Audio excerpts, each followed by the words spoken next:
Olá, eu me chamo Bárbara, eu sou aluna do curso de Engenharia de Materiais da Universidade Federal Rural de Pernambuco e o tema que eu vou abordar é espectroscopia de fotoluminescência molecular, que foi dado pelo professor Vinícius Dantas, da disciplina Métodos de Caracterização dos Materiais.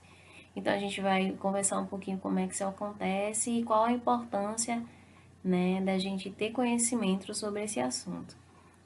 Então, dando um início, né, a gente fala um pouquinho sobre a introdução geral. A gente vai falar o que seria, né, a luminescência molecular. Bom, a luminescência molecular nada mais é do que a emissão da luz por uma substância não resultante do calor. Porque existe também um fenômeno que há emissão de luz, mas que o resultado é obtido por meio de aquecimento, que é o que a gente chama de incandescência. Luminescência é diferente. Não ocorre desse jeito, né? Porque ela pode ser causada por alguma reação química, uma energia elétrica, movimentos subatômicos, ou algum estresse de cristal, ou seja, em última análise, são a causa por emissão espontânea, né? Na luminescência molecular, a excitação é feita pela absorção de fótons. Então, nela existe basicamente dois tipos de fenômenos que a gente vai estudar aqui, que é a fotoluminescência e a quimioluminescência. Então, vamos dar uma olhadinha aqui no diagrama, que fala um pouquinho sobre eles, né? A gente vê aí que a fotoluminescência, ela é um fenômeno, ela ocorre na maior parte dos fenômenos em relação à quimioluminescência, né? E ela está subdividida em dois também, que é a fluorescência e a fosforescência. A fluorescência, ela ocorre de uma forma muito rápida. Né? Essa questão da absorção de fótons, ela ocorre, da excitação que é feita, né? Ela ocorre muito rápido, né? Em torno de 10 elevado a menos 11 a 10 elevado a menos 7 segundos. O que faz com que a fosforescência ela se torne um pouquinho mais lenta quando a gente vem comparar essas duas. Né? Ela ocorre mais ou menos em torno de 10 elevado a menos 3, aí 10 elevado a 2 segundos, né? De segundos a minutos.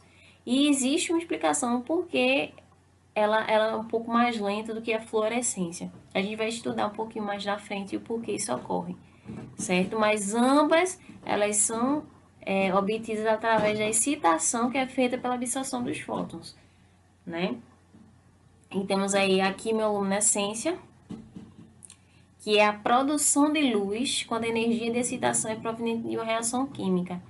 Um exemplo que a gente pode colocar aqui é o luminol, né? Que para que a gente consiga aí enxergar, detectar o sangue, muito utilizado, né, em investigações criminais, justamente ocorre por causa de uma reação química, né? Tem o peróxido meio básico e o ferro da hemoglobina para que possa acontecer aí essa reação e a gente conseguir obter o que quer, né? Que é ver se tem sangue ou não naquele local. Pronto, é basicamente isso. Então, aprofundando um pouquinho mais, né, nessa questão da fluorescência e fosforescência, a gente viu que elas são geralmente referidas, né, com a excitação a excitação que é provocada pela absorção desses fótons, ou seja, elas são praticamente a mesma coisa, mas tem uma diferença entre elas. Uma é mais rápida, outra é mais lenta. E existe o porquê, né? Que é justamente essa diferença. E a diferença é que é a mudança do spin do elétron. A mudança do spin do elétron, né? Que é o que ocorre. Porque a fluorescência, ela é a transição de energia eletrônica que é responsável pela fluorescência, não muda o spin. O spin dela não muda. Por isso que ela tem uma vida curta, ou seja, ela acontece muito rápido. Já na fosforescência, há uma mudança de spin, né? O spin é invertido, então isso leva muito mais tempo, demanda muito mais energia, por isso que ele leva muito mais tempo, né? Questão de segundos a minutos. Então a gente vai ver aqui, ó, que a fluorescência, ela não envolve mudança de spin, como já foi falado, e ela tem essa questão, né? O spin, ele se mantém emparelhado. Ou seja, mesmo após a excitação, ele vai estar lá emparelhadinho.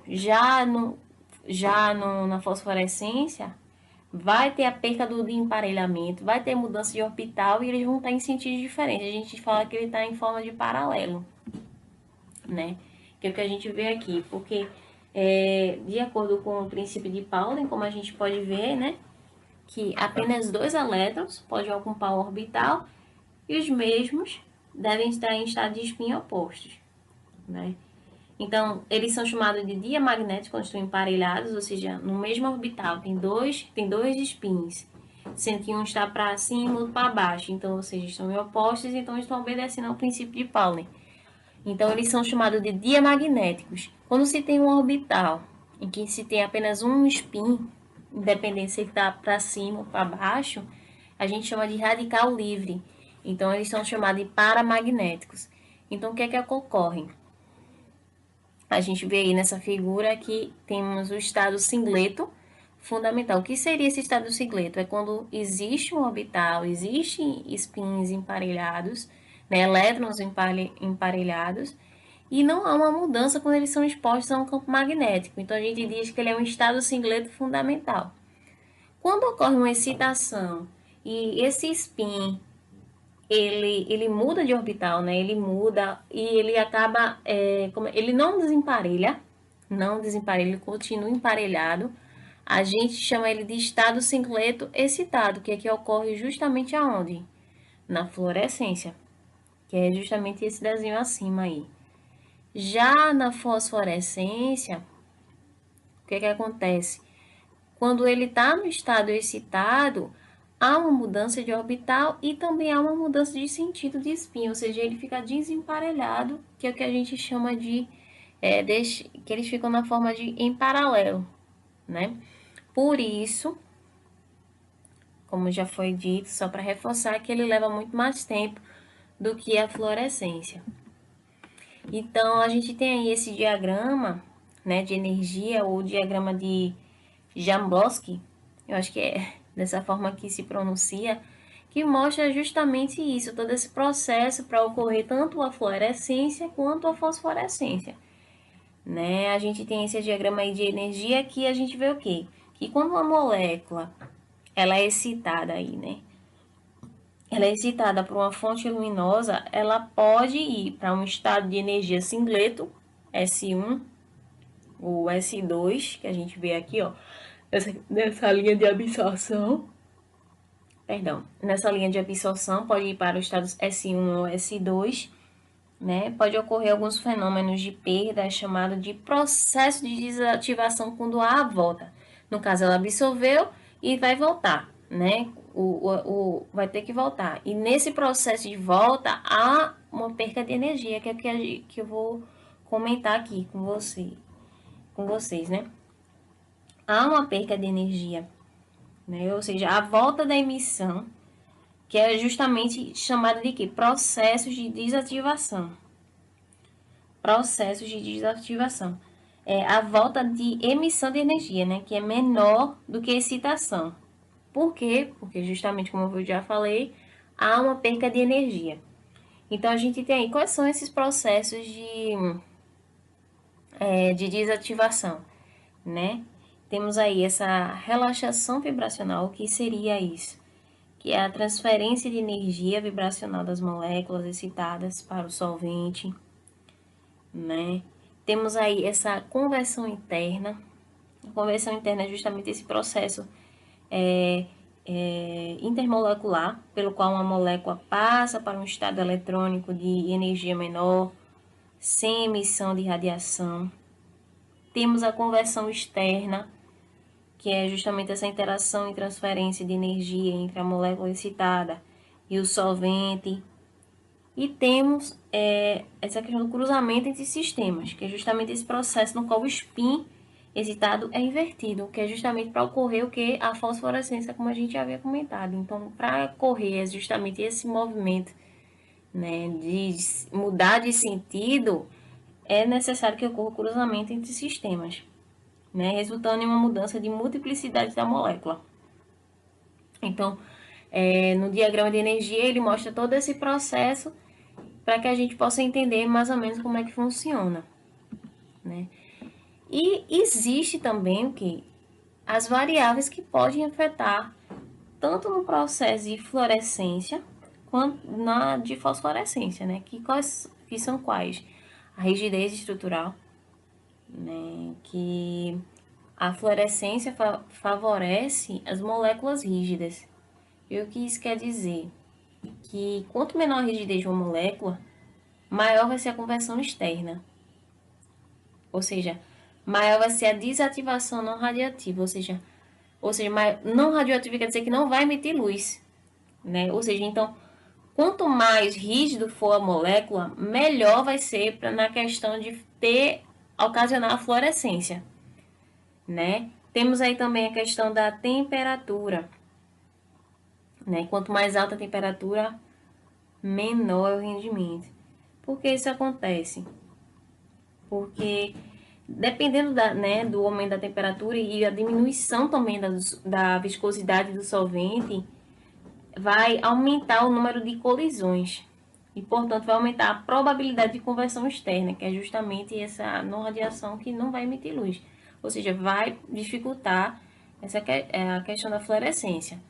Temos também aí a questão do pH, que vai depender muito se vai ser bom ou ruim, dependendo de como vai ser estudado, né? A fluorescência de compostos aromáticos com funcionalidades ácidas ou básicas apresenta forte dependência do pH, né? Temos aí o exemplo da anilina, alinídeo e fenol e felanato, sabe? A gente tem aí também o que? A questão do oxigênio dissolvido, né? Que desfavorece a fluorescência, porque o oxigênio e outras espécies também paramagnéticas, que a gente vê paramagnéticas é o que? É aquelas que só tem um elétron, né? Não, perdão. Só tem um elétron, são os radicais livres, tendem a diminuir a fluorescência pelo aumento do cruzamento entre sistemas. Né? Também é possível a oxidação da espécie fluorescente. Então, ela desfavorece a fluorescência.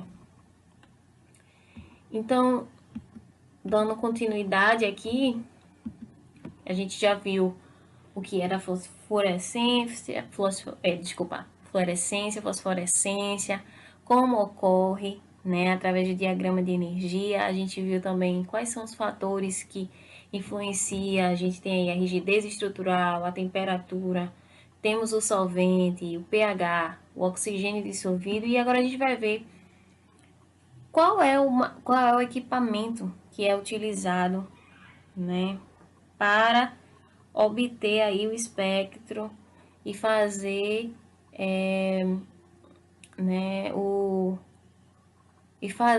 esse estudo, né? Então a gente tem aí a imagem do equipamento que é utilizado, né? E como é que ele funciona?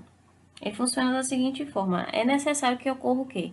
Que tenha uma fonte de luz, né? Geralmente utiliza-se uma lâmpada de xenônio, porque tem uma emissão forte, ou de tungstênio, vai depender muito. Então, aí vai ter um sistema, dentro dele vai ter um sistema para escolher adequadamente o comprimento de onda, né? Que a gente vai chamar de monocromador de excitação. Ele vai transmitir a radiação que excita a fluorescência, mas exclui ou limita a radiação. Ou seja, ele escolhe lá qual é o comprimento de onda que a gente quer ver, né? E a partir dele, desse comprimento, esse sistema vai para a forma excitada, né? Ou seja, ele sofre essa excitação e transmite luz para todas as regiões, que é justamente quando entra em contato com a nossa amostra ali, né? Então, vai transmitir luz para todas as regiões. Depois, vai ter um outro sistema, que a gente chama de monocromador de emissão também, que vai separar a frequência para justamente obter o espectro que quer ser estudado, sabe? Pronto. Aí, com isso, a gente tem toda a forma de funcionalidade e funcionamento do espectrofluorímetro ou fluorímetro, né? Fluorímetro ou espectrofluorímetro. Bom, e a gente também tem as aplicações dessa questão da luminescência, né? Da fluorescência, que é o que mais acontece. Temos aí, a gente pode ver onde? Na sinalização de rodovias, que é muito usual, é uma coisa que está no dia a dia da gente. Em produtos eletrônicos, é uma coisa que está cada vez mais presente, né? Na investigação criminal, como eu havia comentado, né? Na quimioluminescência, que é muito utilizada em investigação, né? Para detectar aí o sangue. E temos também acessos de segurança, né? Que facilita bastante também, né? Em ambientes escuros e tal. Então, essas são algumas das aplicações que a gente pode perceber. E dentre muitas outras ainda, né? Então, essa foi minha apresentação, né, sobre a espectrometria luminosa molecular. Agradeço a atenção e obrigada.